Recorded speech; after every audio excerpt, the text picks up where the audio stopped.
What's up guys, welcome back to the channel. Hope you guys are doing well. So a few days ago, the devs posted their planned balance changes on how they will fix the speed inflation issue. And in today's video, we'll be going over that and also try out some of the changes on the test server. And as always, none of these changes are final yet. Everything is still subject to change. Just like you saw in the last update, they made some tweaks between the live server and the test server. So they're planning to nerf all the engines their speed bonuses. So the hardcore is going down to 6% more speed bonus, the Razorback only 3, the Dunhorse only 9.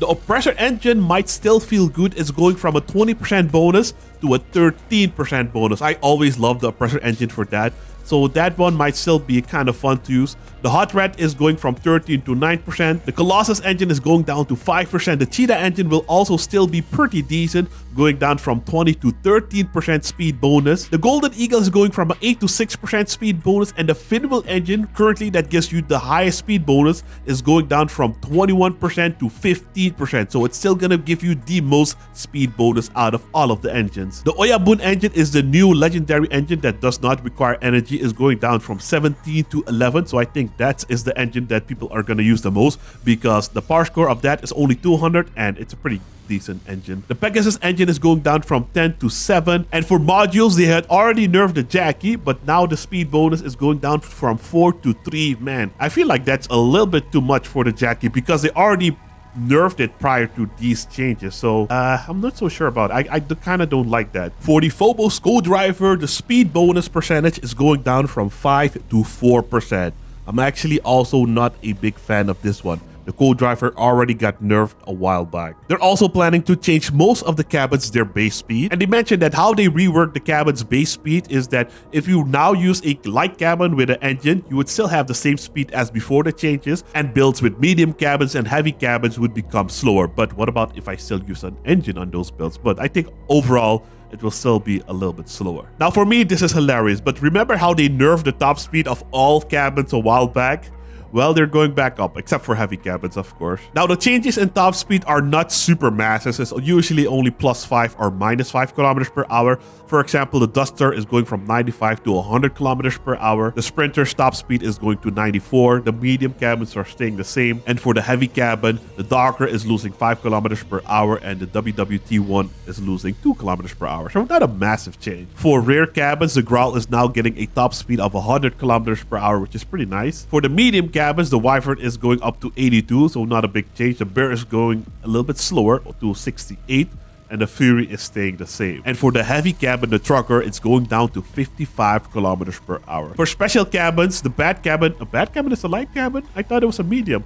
But yeah, the Bat cabin recently got a buff. It's also getting a speed buff now. It's getting a top speed of 100 kilometers per hour. Personally, I would say the Hot Rod also deserved a 100 kilometer per hour top speed, but it's only going to 94. For the medium cabins, the Pilgrim is going down to 68, and the Jockey is going up to 82. For heavy cabins, the Jawbreaker cabin always felt slow already. It's going down to 55 now.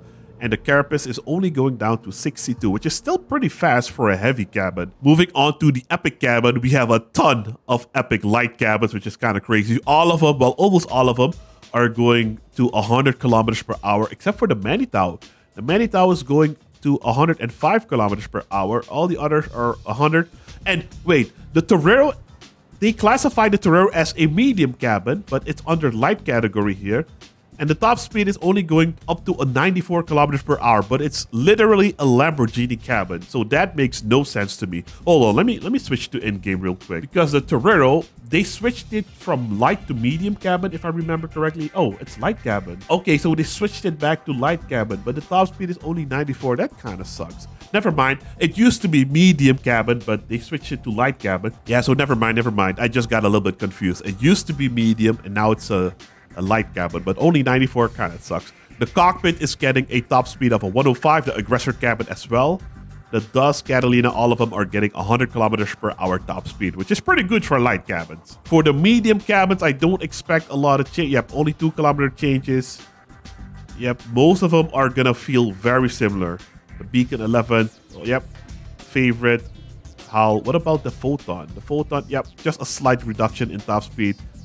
Yeah, only a 2-kilometer change for most medium cabins. And for the heavy cabins, the Savior is only going down to 62, the Humpback to 55. Ooh, that's going to be slow. Bastion 55, Hugin 64, which is still pretty good. Icebox 62, Echo 62, those are actually pretty good. Yeah, that's actually not horrible. Yeah, not super horrible. Except for the Humpback. The Humpback, oof, 55 is slow. And now for the legendary light cabin. The Chronos will still remain the fastest cabin in the game, getting a top speed of 110 kilometers per hour. Griffin is getting 100, makes sense. The Satori is going up to 103, cool.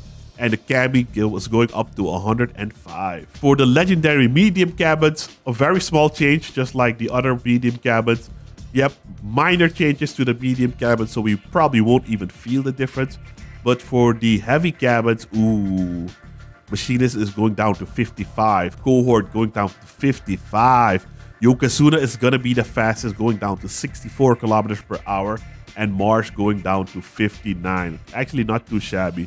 59 is actually not too bad. They also mentioned additional changes to maximum speed. They're also planning to increase the maximum speed of your armored car from 120 to 130 kilometers per hour with the right setup. Of course, with boosters, you can still go way faster. So let's try it out in game. So this build top speed is 129 kilometers per hour. If I remove the engine, the top speed is 114, and if I remove the co-driver, top speed is only 110. So let's add those things back, and we should get up to 129 kilometers per hour, which is gonna be pretty fast. 120, 123, 127, 128, basically 129. That's actually pretty cool that you can go this fast. Of course, with boosters, you can still go way faster.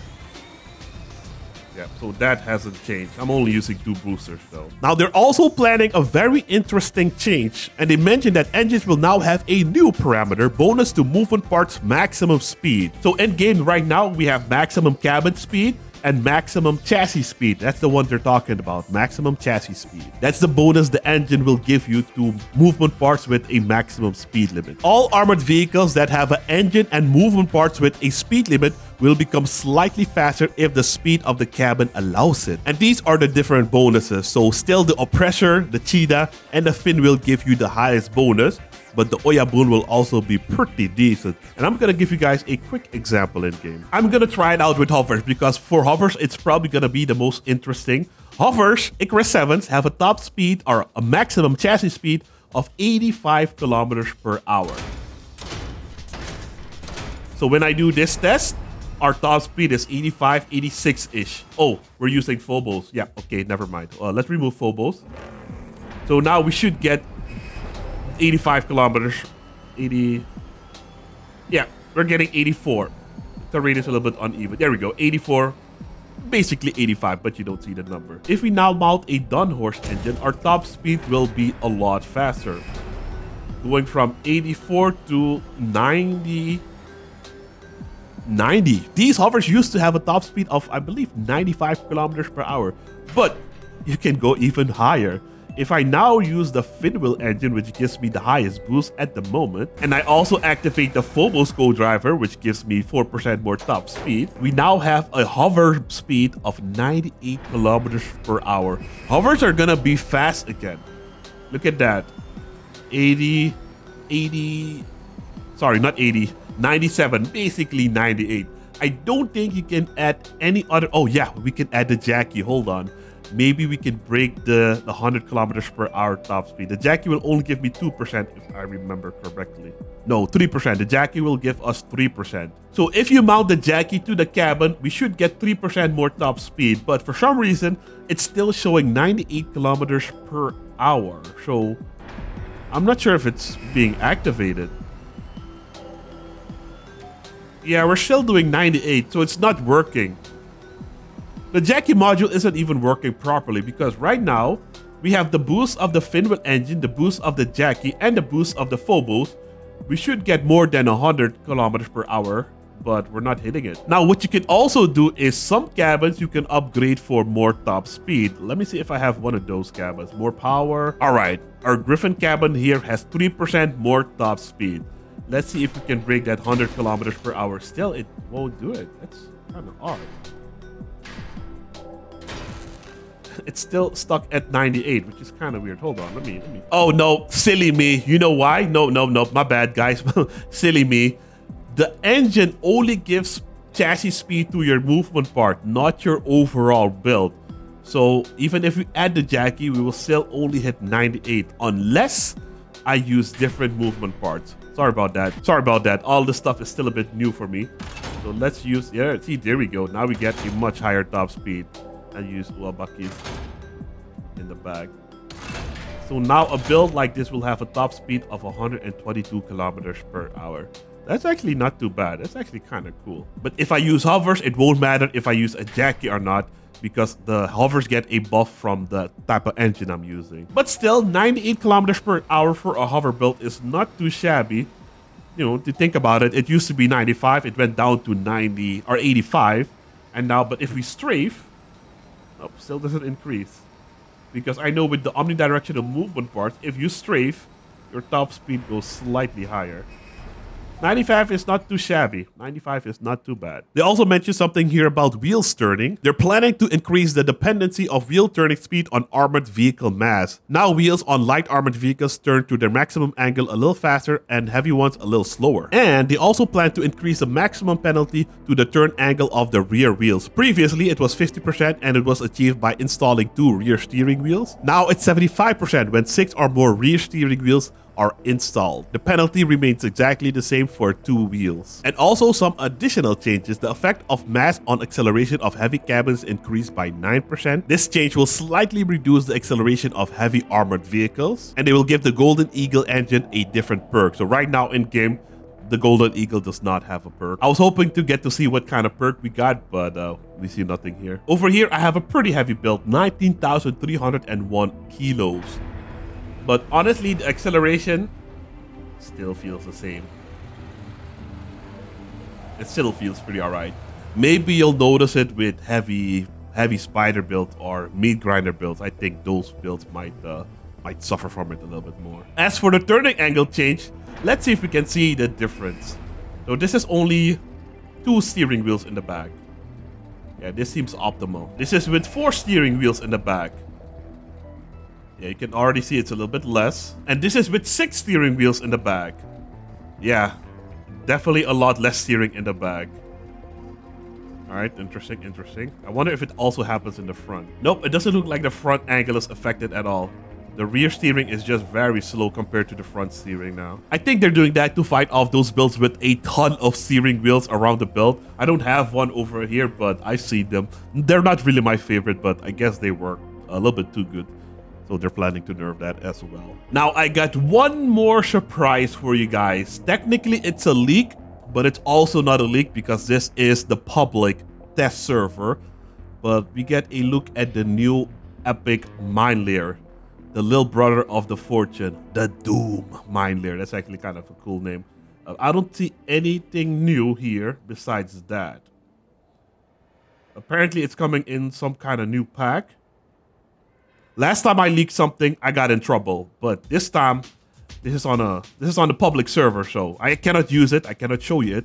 It's not on the promo account yet, but we can still look at it because I think that should be allowed. Yep, unavailable. The model looks way cooler than the Fortune, and it's gonna be very interesting. So it fires a burst of 2 rolling projectiles that explode upon contact with an enemy or self-destructs after 6 seconds. Charging the shot increases the damage, impulse, and the speed of the projectile, and also reduces its spread. Interesting, so you can charge it.